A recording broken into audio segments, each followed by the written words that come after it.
past few weeks have been pretty insane when it comes to news updates for The Elder Scrolls Online. Somehow, most people miss the two biggest stories by far, which I'm going to break down for you in this video. By the way, I covered both of these stories already in my weekly newsletter, which I'll have linked down below for you. This is just a quick way to get the latest ESO news, builds, and guides direct to your inbox every week, and it's completely free, so check that out if you're interested.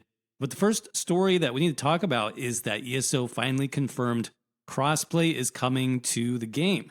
After years of requests, this feature finally got confirmed by Rich Lambert and Matt Firer on the Kind of Funny ESO podcast. That was episode 4. And this is one of the biggest updates to ESO in years by far. It's something the community has been asking about for years at this point. And during this podcast, Matt and Rich explained that crossplay is actively in development right now, that the team is working towards that, bringing the game's PC and console communities together. And for a game that's existed in these separate, platforms for nearly a decade, this is a massive change. It's a huge technical and even cultural shift for the game moving forward, and it's pretty exciting. Now, we don't know a lot about this so far. I mean, we know what crossplay means, right? It's going to mean that PC, Xbox, and PlayStation players will be able to log into ESO and finally play together. And this, I would assume, includes grouping up for things like dungeons, trials, PvP, or even just questing and exploring in the zones of Tamriel. Rich Lambert mentioned that this has been a new goal for the team, but they've been working on it for a little while, and that the back-end work required to make it happen was pretty complex. Now, if you know the history of ESO and its development history specifically, this probably is no surprise to you. And while ESO was released back in 2014 to PC players and eventually to console players in 2015, the game was actually in development for a long time before that, as early as back in 2007, which is a long time, you guys. It's like almost 20 years at this point. So when ESO started to be created, it was a completely different era when it came to gaming, and specifically online games, particularly when it came to games working between platforms that really didn't even exist back then. I mean, I remember how rare it was for a full-scale MMO to even exist on consoles when ESO first launched on Xbox and PlayStation back in 2015. I mean, at that time, most MMOs were exclusively played on PC due to having more complex controls, larger server demands, frequent updates that you couldn't really do on consoles. So ESO was one of the first major MMOs to really bridge that gap. And its launch on consoles was a pretty big move that actually set it apart from the bigger, more popular games like World of Warcraft, which would remain PC only. I think ESO's success definitely helped to open the door for more MMOs to consider console versions. But again, crossplay was still a relatively new concept back in 2014. I mean, some of the earliest games I can think of that really pioneered crossplay between PC and consoles were games like Rocket League, that introduced crossplay between PC and PlayStation 4 around like 2016. That would later include like Xbox and Switch, of course. And then there was Fortnite, obviously a juggernaut game after that, which allowed for true crossplay between PlayStation, Xbox, and PC users to all play together in one shared environment. But obviously, games like that, these were after the initial design for ESO was already done. So the beginnings of ESO are not modern. You can't compare it to modern games, really, because it happened so many years ago. And side note, I wonder if ESO could come potentially to Nintendo now with the release of Switch 2. That would be really amazing and a great way to introduce crossplay. Just saying, guys, you might want to think about that. But going back to that Rich and Matt interview on the ESO podcast, they didn't really reveal a specific release date for crossplay. They talked about how it's a top priority for the engineering team right now, and the work was already underway, which again is really exciting. I mean, the move to crossplay has huge implications for the future of ESO, and I think it's a really good way to move the game forward. For one thing, it dramatically increases the size and the activity of the player pool. This kind of matches, what they've been working on with Cyrodiil, for example, getting more players into PvP. But it means, dungeon queues will even be faster because more players will be available. Guilds can finally, be multi-platform and include players from all over, making recruiting and socializing within guilds a lot easier too. And most importantly, friends who are separated on different platforms finally can play together. I also am wondering if the recent addition of console mods, which just arrived in ESO, has anything to do with this at all, maybe helping to pave the way for crossplay. I mean, for years, the defining feature of the PC version of ESO was that it was access to mods.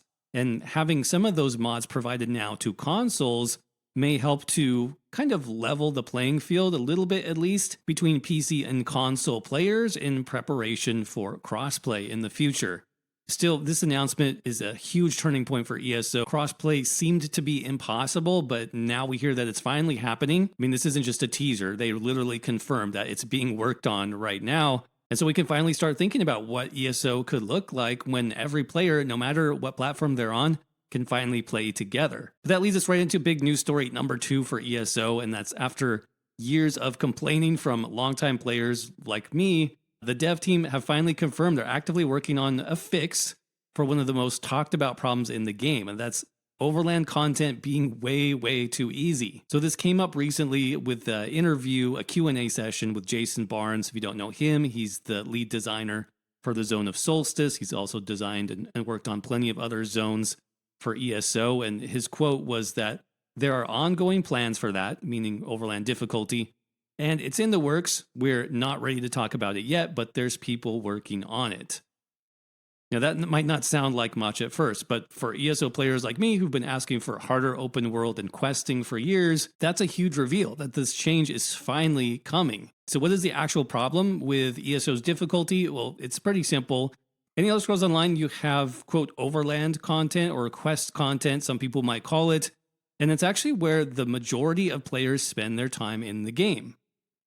It means questing, exploring, it means delves, public dungeons, world bosses, the zone stories, main chapter quest, all that kind of stuff. In other words, this is the most, quote, solo-friendly content available in the game. We also know, based on recent surveys like the one I did for my recent video, that solo content like this is the most popular way for players to play ESO. In fact, the majority of ESO players just do this kind of content.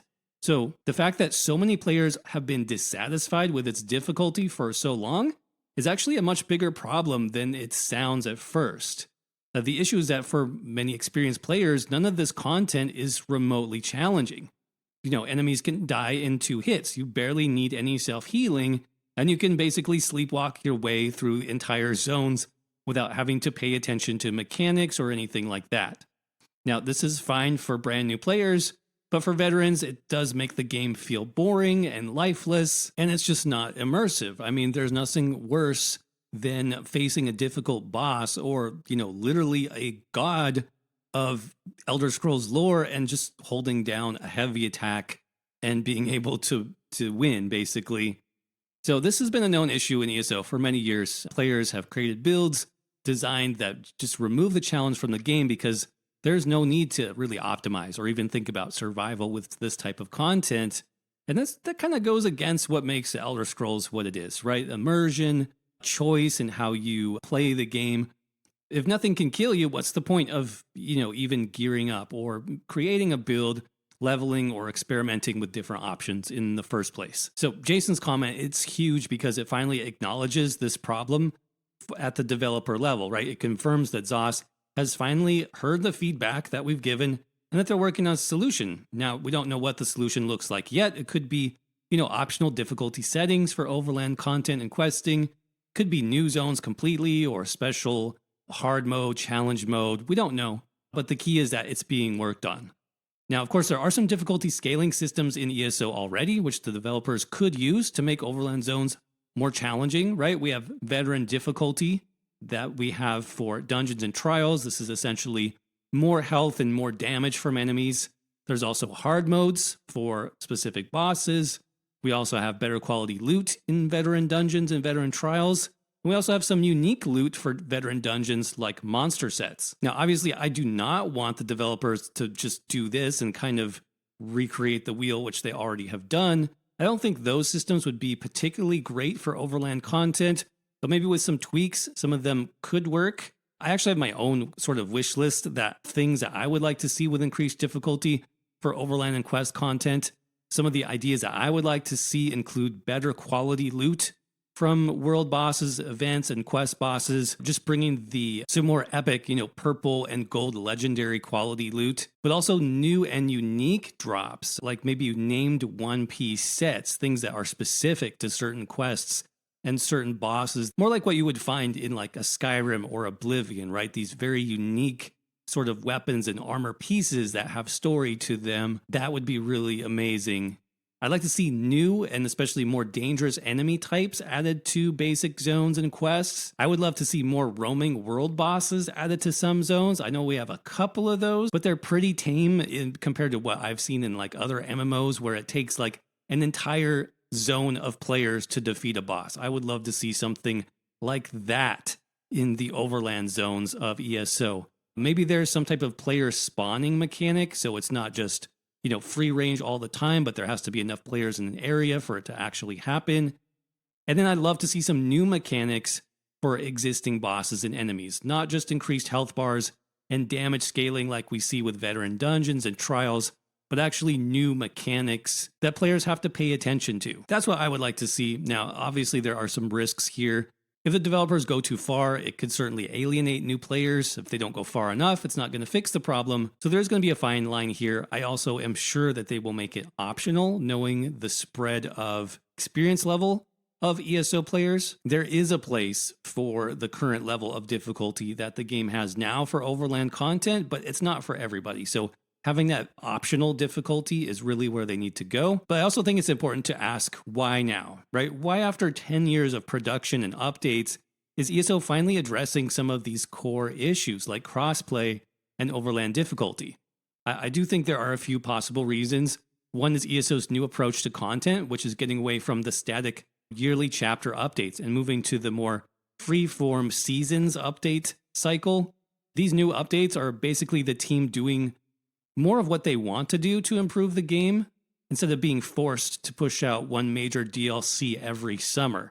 They can, instead split the team into doing different updates. Maybe some updates are focused on content, but some are more focused on purely quality of life issues like crossplay and difficulty. ZeniMax, of course, is now owned by Microsoft as well, which may have been a factor in terms of technology and, let's face it, money to make the crossplay workable now. But I will say that for the first 10 years, it definitely seemed like ZOS was making ESO into the game that they wanted, right?